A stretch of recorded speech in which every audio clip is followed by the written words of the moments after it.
I never lost a second of sleep when my mother-in-law died. That probably makes me sound terrible, but it's the truth. Carol had been sick for 2 years, her body slowly shutting down while her mind stayed sharp enough to make everyone around her miserable. When Richard called me from the hospital with the news, I felt nothing. Not relief, not sadness, just a flat, empty nothing. The text came 3 hours later while I was defrosting chicken for dinner. Richard's name lit up my screen. Her will is in this safe. Use code 1992. 1992, the year we got married. I stared at that number for a long time, something cold settling in my stomach. Why would Carol use our wedding year as her safe code? She'd hated me from the moment Richard brought me home.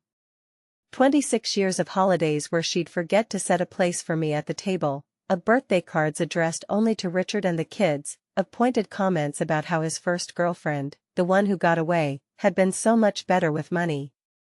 I didn't open the safe that night. Richard stayed at his sister Linda's house, helping her sort through Carol's things. Their childhood home, the house Carol had refused to leave even when the stairs became dangerous, even when the neighbors started calling about the overgrown lawn. I put the kids to bed, poured myself a glass of wine, and sat at the kitchen table staring at my phone. Use code 1992. Something about those words felt wrong. Not sad, not sentimental. Wrong. I waited until midnight, until I was sure Richard wouldn't come home early. Then I went to his office, the room he'd claimed as his own when we bought this house 15 years ago. The safe was behind a painting of a lighthouse, because of course it was. Richard had always been predictable in his unpredictability. My hand shook as I turned the dial. 1992. Click. The door swung open. Inside was a metal box, the kind you'd use for important documents. I pulled it out, set it on Richard's desk, and opened it. The will was on top. I recognized Carol's lawyer's letterhead. I almost read it first, but something made me look underneath. Beneath the will were folders. Lots of them. I pulled out the first one. Bank statements. But not for accounts I recognized. These had Richard's name on them, and Carol's name, joint accounts I'd never heard of. I flipped through the pages, my breath getting shorter with each one. Deposits, regular deposits, for years. Tens of thousands of dollars, flowing from our joint checking account into these accounts I didn't know existed. The second folder made my hands go numb. Property deeds. Richard and Carol owned 3 rental properties together. 3 houses I'd never seen, never heard mentioned, generating income that had never appeared in our family budget. I sat down hard in Richard's chair. The leather creaked under me, the same sound it made when he sat here every evening, supposedly paying bills, managing our finances, keeping everything organized. My phone buzzed. Richard. Home tomorrow afternoon. Linda's a mess. How are you holding up? I stared at that message for a long time before typing back. Fine. Take your time. The third folder was insurance policies. Life insurance on Carol, with Richard as the sole beneficiary. $2 million. I read that number 3 times, sure I was seeing it wrong. But no. $2 million, from a woman who'd constantly complained about money, who'd guilt Richard into paying for her prescriptions and her property taxes and her endless home repairs. At the bottom of the box was a letter, my name written on the envelope in Carol's shaky handwriting. I opened it with steady hands because somewhere in the last hour, the shock had burned away into something colder. Jennifer, if you're reading this, my son finally gave you the code. I told him to wait until after I was gone. I'm sure you're confused. You're probably angry. Good. You should be. 26 years ago, you married my son. I didn't approve. You weren't good enough for him, you came from nothing, you had no family money, no connections, no prospects. But Richard loved you, or thought he did, and I knew if I fought too hard, I'd lose him. So I made a deal with him instead. I would accept the marriage, I would be civil to you, I would play the role of difficult mother-in-law but nothing worse. In exchange, Richard would protect his real assets. The properties we'd invested in together, the accounts we'd built, the money that came from my family, not yours. Every month for 26 years, Richard has transferred money from your joint account into our accounts. Not enough for you to notice, just enough to build something real. The rental properties have appreciated nicely. The investments have grown. And all of it, every penny, stays in the family. The real family. The will leaves everything to Richard and Linda, split evenly. You get nothing. And because Richard was careful, because he used joint marital funds to invest in properties held jointly with me, you can't claim any of it. It's legal. I had 3 different lawyers check. I'm not sorry. You were never one of us. You were a temporary inconvenience who became permanent, and I made sure that permanence came with limits. You can show Richard this letter.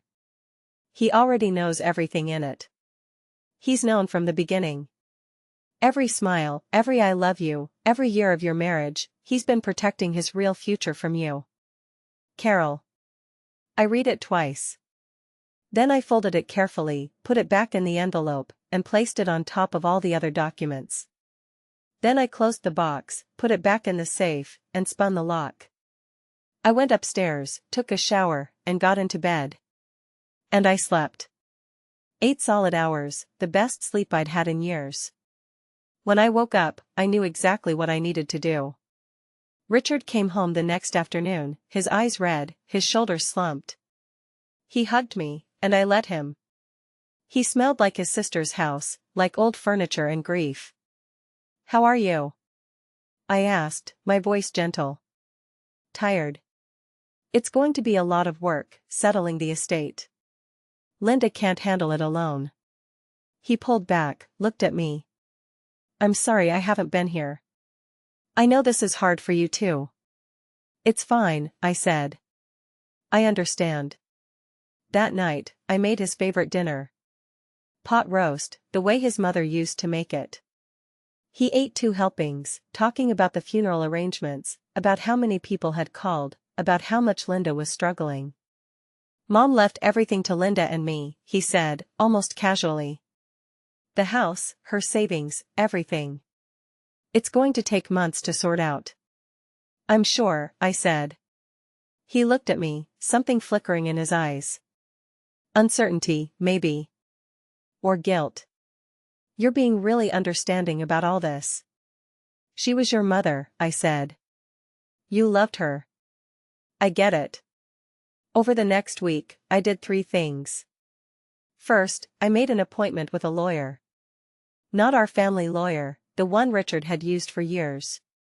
A different lawyer, one who specialized in divorce and financial fraud. Her name was Patricia Chen, and she had a reputation for being ruthless. Second, I went to the bank and got copies of all our joint account statements for the past 10 years. The helpful teller printed them out, hundreds of pages, and I carried them home in a box. Third, I hired a private investigator.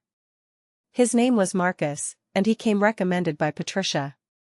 I gave him the addresses of the 3 rental properties and asked him to find out everything he could about them. Richard never noticed. He was too busy with the estate, with Linda, with playing the grieving son. He'd come home late, exhausted, and I'd have dinner waiting. I'd rub his shoulders and listen to him talk about property assessments and tax implications and how complicated Carol had made everything. "She should have simplified years ago," he said one night. "But you know how she was. Stubborn." "I know," I said. Patricia called me a week later. "Come to my office. We need to talk." Her office was downtown, all glass and modern furniture. She had the bank statements spread across her conference table when I arrived, colored tabs marking specific transactions. "Your husband has been systematically stealing from you for 26 years, she said without preamble. "These transfers, they're small enough to avoid suspicion, but consistent. He's taken approximately $340,000 from your joint accounts over the course of your marriage." I sat down. I'd known, but hearing the number made it real. "The properties are more complicated," she continued. They were purchased using marital funds, but titled jointly with his mother. That was deliberate. It creates a legal gray area about whether you have any claim to them. Do I? She smiled, and it wasn't friendly. Oh yes. Because he used marital funds without your knowledge or consent to purchase assets he then hid from you. That's fraud. And in this state, that means those properties are marital assets subject to division in a divorce. What about the life insurance? That's trickier. Life insurance proceeds typically go to the named beneficiary, and that's him. But we can argue that the premiums were paid with marital funds, which means you're entitled to reimbursement. I thought about Carol's letter, about her smug certainty that she'd won. What do I need to do? First, don't let him know you know. Keep playing the supportive wife. Second, let me build the case. I need documentation, evidence, a clear pattern of deception. Third, when I tell you it's time, you file for divorce and we go for everything. Marcus's report came back 3 days later. The rental properties were worth $1.8 million combined. They'd been generating income of approximately $7,000 per month, income that had gone into the joint accounts with Carol. Richard had been reporting that income on his taxes, but keeping it separate from our family finances. He's been living 2 financial lives, Marcus said when we met. One with you, where he plays the struggling middle-class husband. And one with his mother, where he's a successful real estate investor. What about the tenants? All long-term, all paying above market rate. He's been a good landlord, actually. Properties are well maintained. He clearly cared about these investments. More than he cared about me, I thought but didn't say. That night, Richard came home excited. The life insurance came through. $2 million. Linda's getting half, but that still leaves us with $1 million. We can finally do all the things we've talked about. Travel, maybe buy a vacation house, set up real college funds for the kids. Us. We. Our $1 million. I smiled and kissed his cheek. That's wonderful, honey. I was thinking, he said, we should invest it carefully. I could set up some accounts, make sure it grows. Whatever you think is best, I said. You're so much better with money than I am. He looked relieved. I'm glad you trust me. The irony was so sharp it could have cut glass. I waited 2 more weeks, playing the role perfectly. The supportive wife, the understanding partner, the woman who didn't ask too many questions. Richard deposited the insurance money into our joint account, probably because moving it immediately would have looked suspicious. Then Patricia called. It's time. I filed for divorce on a Tuesday morning. Richard was served the papers at work by a professional process server. Patricia had advised against serving him at home, said it was better to catch him off guard in a public place where he'd have to maintain composure. He called me 17 times in the first hour. I didn't answer. Finally, he came home, his face white, the papers crumpled in his fist. What is this? He said. Jennifer, what the hell is this? I was sitting at the kitchen table, very calm, very still. It's a divorce petition. I can see that. Why? What happened? Is this about Mom? I know she was difficult, but she's gone now. We can move forward. Sit down, Richard. He sat, still holding the papers. Talk to me. Whatever's wrong, we can fix it. I found the safe, I said. I used the code. I read everything. The bank statements, the property deeds, the insurance policies. I read your mother's letter. The color that had drained from his face didn't return. He just sat there, frozen. 26 years, I said. 26 years of lying to me. Of stealing from me. Of building a secret financial life with your mother while I thought we were partners. It wasn't like that, he said, but his voice was weak. What was it like then? Explain it to me. He put his head in his hands. Mom made me promise. Before we got married. She said if I wanted her blessing, I had to protect the family assets. She said you might leave, that most marriages fail, that I needed to be smart. So you stole from me. I didn't steal. I invested our money. Those properties, they've appreciated. The accounts have grown. I was building our future. Our future? I laughed, and it sounded harsh even to my own ears. Richard, I'm not on any of those deeds. I'm not on any of those accounts. Your mother's letter makes it very clear that I was never supposed to benefit from any of it. That was her talking, not me. Then why did you hide it? Why didn't you tell me? Why did you let me think we were struggling while you were sitting on millions of dollars in assets? He didn't have an answer for that. I want you to leave, I said. Tonight. Go stay with Linda. My lawyer will be in touch about the discovery process. Jennifer, please. The kids. The kids will be fine. Better than fine, actually, once I explained to them that their father has been lying to their mother for their entire lives. He left. I watched him pack a bag, watched him walk out the door, and I felt the same thing I'd felt when Carol died. Nothing. Just a flat, empty nothing where love used to be. The legal battle took 8 months. Richard fought everything. He claimed the properties were his inheritance, that the money was his mother's, that I had no right to any of it. Patricia destroyed every argument with documentation, with evidence, with the clear pattern of deception. The judge, a woman in her 50s named Barbara Reeves, listened to both sides present their cases. When it was my turn to testify, I told the truth. All of it. The secret accounts, the hidden properties, the letter from Carol, the 26 years of believing I was in a partnership while my husband built a separate financial life. Mrs. Harrison, the judge said, did you ever suspect your husband was hiding assets? No, Your Honor. I trusted him completely. He handled our finances, and I believed he was being honest with me. Richard's lawyer, an expensive man named Douglas Chen, stood for cross-examination. Mrs. Harrison, isn't it true that you chose not to be involved in financial decisions? I trusted my husband to be honest with me. That's not the same as choosing to be defrauded. But you benefited from the marriage. You lived in a nice home, drove a nice car, wanted for nothing. I met his eyes. I lived in a house my husband could have paid off years ago with his hidden assets. I drove a car we financed because he claimed we needed to preserve our savings. I wanted for nothing except honesty, partnership, and respect. The judge ruled in my favor on almost everything. The rental properties were marital assets, to be divided equally. The accounts Richard had hidden were marital assets, to be divided equally. Half of the life insurance proceeds were mine, as they'd been paid for with marital funds. In total, I walked away with $2.1 million in assets and cash. Richard got the same.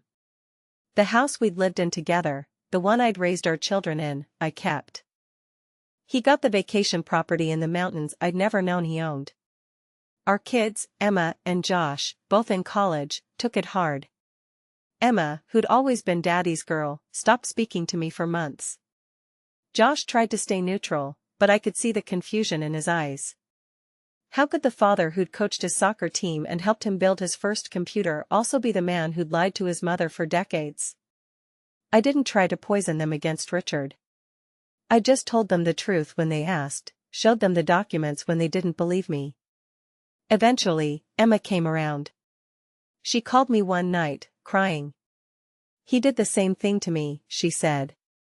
I asked him to help me with my student loans. He said he didn't have the money, that things were tight. But Mom, he has millions. He's always had millions. And he let me struggle. I'm sorry, sweetheart. Did you ever really know him? Did any of us? That was the question, wasn't it? I'd been married to Richard for 26 years, shared a bed with him, raised children with him, built what I thought was a life with him. But had I known him? The real him, not the version he'd presented to me? I knew the man he pretended to be, I said. I think that's all he ever let me see. A year after the divorce was finalized, I did something I'd never done before. I went to therapy. Not because I was broken, but because I wanted to understand. How had I missed it? How had I lived with someone for 26 years and never seen the lies? My therapist, a kind woman named Dr. Sarah Williams, had an answer that surprised me. You didn't miss it because you were stupid or naive. You missed it because he was good at hiding it, and because you trusted him. Trust isn't a weakness, Jennifer. It's what makes us human. But I should have asked questions. I should have looked at the accounts, demanded transparency. Why? In a healthy marriage, you shouldn't have to. Partners don't hide assets from each other. They don't build secret financial lives. The fact that you trusted him doesn't make you complicit in his deception. It makes you a person who believed in your marriage vows. I thought about that a lot in the months that followed. About trust and betrayal, about the difference between being naive and being deceived. Richard had been good at what he did. He'd layered the lies carefully, hidden them behind competence and confidence and the authority of someone who handled the finances. And I'd believed him because why wouldn't I? He was my husband. I used some of the divorce settlement to do something I'd always wanted. I went back to school. At 52, I enrolled in a financial planning certification program. If I'd learned anything from this nightmare, it was that financial literacy wasn't optional. It was survival. My classmates were mostly younger, people in their 20s and 30s building careers. But there were a few others like me, people who'd come to financial planning through hard experience. We formed a study group, and sometimes after class, we'd share our stories over coffee. One woman, Maria, had discovered her husband's gambling addiction only after he'd emptied their retirement accounts. Another, Susan, had been left with nothing when her husband died, and she discovered he'd never actually paid the mortgage despite taking money from her every month for years. We should start a support group, Maria said one evening. For people recovering from financial abuse. Is that what this is? Susan asked. Abuse? Yes, I said firmly. It's absolutely abuse. Taking someone's money, hiding assets, lying about finances, it's a form of control. It's abuse. We started the group 3 months later. We met in the community room of a local library, just a circle of chairs and coffee and people telling their stories. Financial abuse, we learned, was more common than anyone wanted to admit. The husband who controlled all the money and gave his wife an allowance. The wife who opened credit cards in her husband's name without his knowledge. The partner who sabotaged the other's career to maintain financial dependence. I shared my story at every meeting. The safe, the code, the letter from Carol, the 26 years of lies. And every time I told it, it hurt a little less. Not because the betrayal was less real, but because I was taking it out of the shadows, exposing it to light, using it to help others recognize the patterns in their own lives. One evening, a young woman came to the group. She couldn't have been more than 30, her eyes hollow with exhaustion. My husband says I'm bad with money, she said. That I should just let him handle everything. But I found a credit card statement in his car, and it had charges I don't recognize. When I asked him about it, he said I was being paranoid, that I needed to trust him. I leaned forward. Trust is earned through transparency, not demanded through secrecy. If he's asking you to trust him while hiding things from you, that's not trust. That's control. She started crying. But what if I'm wrong? What if I ruin my marriage over nothing? Then you look foolish for 5 minutes and move on. But if you're right and you do nothing, you could lose years of your life to a lie. She came back the next month with a lawyer. Her husband had been having an affair and funding it with their joint credit cards. She'd filed for divorce. You saved me, she told me. You and this group. You made me trust myself. 2 years after my divorce, I ran into Richard at Emma's graduation. He'd brought a date, a woman in her 30s who looked at him like he hung the moon. I wondered if he'd told her about the rental properties, about the hidden accounts, about his talent for deception. Probably not. He tried to talk to me, to make small talk about the weather and the ceremony and how proud we must be of Emma. I was polite but distant. We weren't friends. We weren't partners. We were two people who'd once been married, and now we weren't, and that was all there was to it. Later, Emma asked me how I felt seeing him with someone new. Fine, I said honestly. I hope he's different with her. I hope he learned something. But that's not my problem anymore. Do you hate him? I thought about that. Did I? No. I hate what he did. I hate the years he stole, the trust he broke, the partnership he betrayed. But hating him would give him power over me, and I'm done giving him power. At 54, I have a career I love, helping people understand their finances, plan for their futures, protect themselves from the kind of deception I experienced. I have a support group that's grown to over 40 members. I have my children, who've learned from my experience to demand transparency in their own relationships. And I have myself. The self I'd lost somewhere in 26 years of believing that trust meant not asking questions, that love meant accepting whatever I was told. I found her again, that woman who knows her worth, who demands honesty, who won't settle for crumbs when she deserves the whole meal. If you're reading this, if any of it sounds familiar, the locked accounts, the secrets, the feeling that something's wrong but you can't name it, trust that feeling. Ask questions. Demand transparency. Don't let anyone tell you that love means blind trust. Because it doesn't. Love means partnership. It means honesty. It means building a life together, not building a secret life while your partner lives in ignorance. I never lost a second of sleep when Carol died. But I lost years of sleep during my marriage, lying next to a man I thought I knew, unaware that he was someone else entirely. Now I sleep fine. Alone in my house, in my bed, with my accounts in my name and my future in my hands. And that's worth more than all the hidden properties and secret accounts in the world.